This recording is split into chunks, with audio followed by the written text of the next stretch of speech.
In 2008, a one-on-one fighting game spanning a 20-year legacy of one of the greatest role-playing franchises became a portable smash hit. Almost 10 years later, it will return to the arcade scene and the PlayStation 4 with 3 times the ambition. Stay tuned as we break down the past, present, and potential future of one of the most unique arena fighting games ever created. This is Dissidia NT, 1 year later.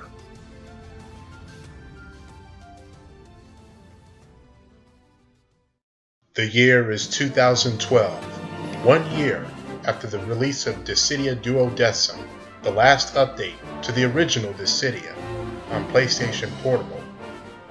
Talks about creating yet another iteration of the Dissidia series surfaced. The series producer, AToH Project, felt the natural course of action would be to make one for the PlayStation Portable's more powerful successor, the PlayStation Vita. The would-be character designer, Tetsuya Nomura, felt there was nothing more they could do with the series, but Kujiraoka suggested to take the series in an entirely different direction.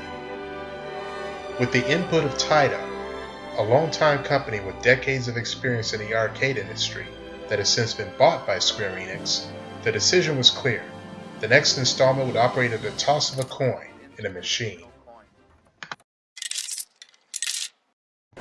Even with their plans set in stone, however, Square Enix and Taito couldn't do this alone.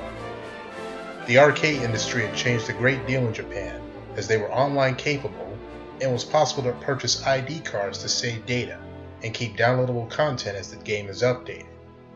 As Kujiraoka's research came to fruition, he came to a realization that they needed a new contender in their corner, Koei Tecmo, or more specifically, Team Ninja.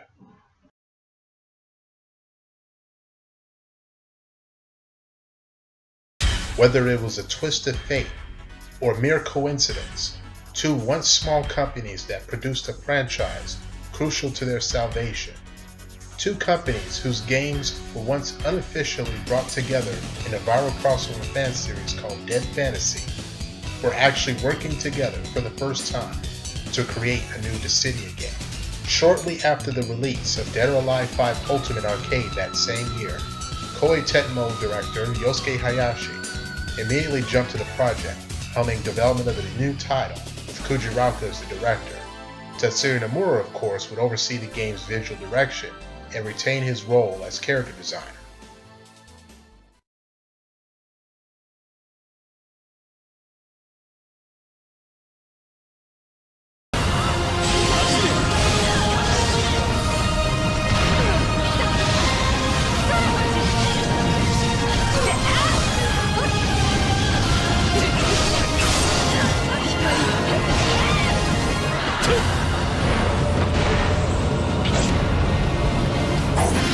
Simply titled Dissidia Final Fantasy, and has since been dubbed Dissidia Final Fantasy Arcade, the game was announced at the Japan Amusement Expo to the excitement of many fans.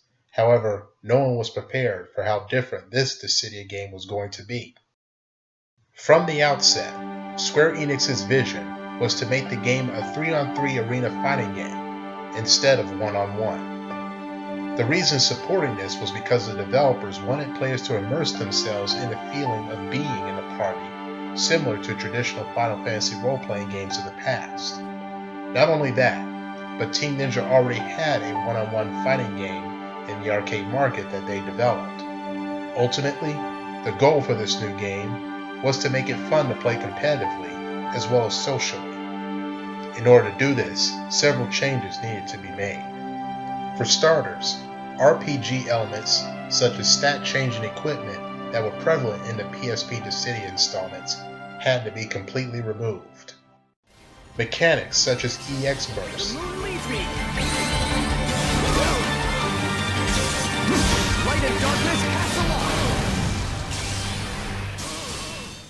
summon stones, chasing,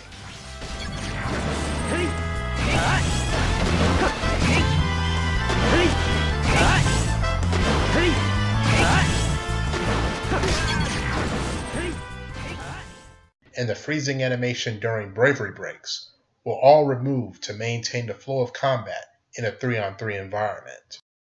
All players now had a fixed value of 3,500 HP and 1,000 bravery points respectively. Furthermore, the reward for breaking an opponent's bravery was always 1,000 additional bravery points. With these values in tow, and the goal being the first team to completely deplete the HP of the other 3 times, it opted for a much faster paced competitive experience than the previous games before it.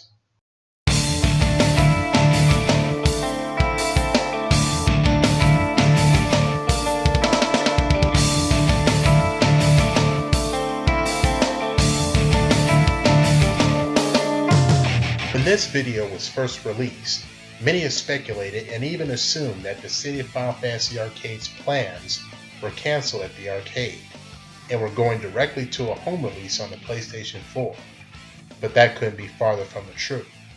Despite these fans' hopes, Square Enix officially stated that the new game would not see a PlayStation 4 release until 1 year after an exclusive run in Japanese arcades. The true purpose of the video was to demonstrate gameplay developed under standard arcade hardware compared to what could be accomplished on base PlayStation 4 hardware. That taken into account, Dissidia Final Fantasy Arcade's development is rather unique, as it is essentially a modified PlayStation 4 repurposed into arcade hardware. In addition, the controls were essentially a DualShock 4 split in two conjoined by large sticks, with a large button shaped like a crystal in the center. After months of research, local playtesting, and feedback, Dissidia Final Fantasy Arcade made its official launch in late November of 2015, with an all-star roster to kick off the action.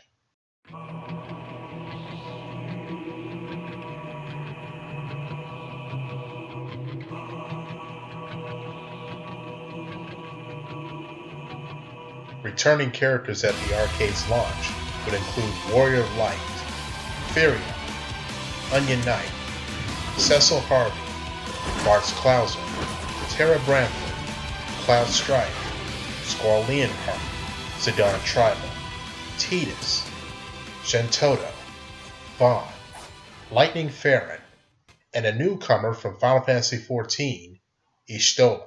With the initial groundwork for Dissidia Final Fantasy Arcade in place and stiff competition in Japanese arcades, one could only wonder, would this bold new direction lead to a smash arcade hit?